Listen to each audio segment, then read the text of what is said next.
There is a tradition in which the Prophet of Islam said, "Every important task that does not start with the remembrance of God is cut off." I was contemplating on the meaning of this tradition. I realized that the remembrance of God here refers to starting something by saying Bismillah, that is, in the name of God. Then I thought that this does not simply refer to starting something by uttering certain phrases, rather it refers to planning. That task will definitely be successful if the planning of which is based on divine guidance. Whereas if the planning of something is done without conviction in God and without seeking His guidance, such a task can never be successful. This is not something simple. It means that you must think before starting any task.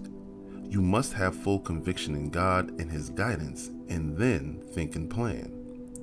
It does not mean that you simply say the words of Bismillah and God's help will automatically be received.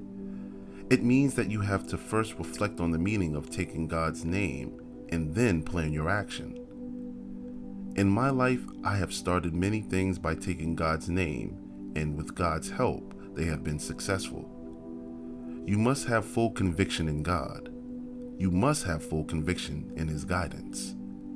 You have to first discover God Almighty and develop such conviction in Him. You have to first prepare yourself. Only then will your mind open. Then angels will come to guide you.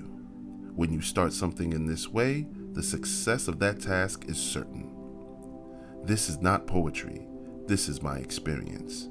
Once I was coming back home to my village, Badharia, from Azamgarh. I got off the train at the nearest railway station near my village.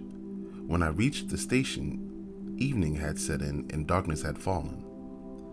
There was no way to reach my village, which was still some distance away. I could not understand where to go. I was grasping in the dark. In this state, I got out of the railway station and simply started walking. I saw fields of corn everywhere. I entered into the fields, but I failed to find any exit. It was a jungle of cornfields, so I continued to walk, but I was not reaching anywhere. Suddenly, I saw a light ahead. I stood still and slowly started walking towards the light. Guided by the light, I started moving ahead. I continued to walk, and where the light stopped, I saw a man. I told the man that I had come from Azamgarh by train and had to go to my village, which was across the bridge, and if he could take me to the bridge from where I knew my way.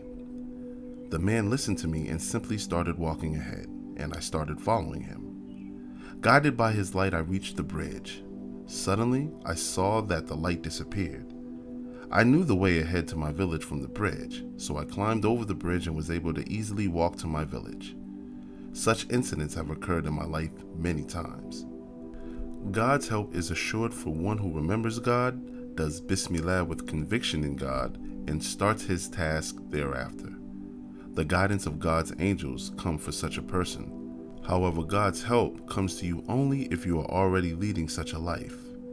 Simply uttering the words Bismillah without living such a life will not assure God's help. I advise you to have faith in God, have full conviction in Him and His guidance. Then the paths will open for you. Then you will find God's help. This experience does not come easily.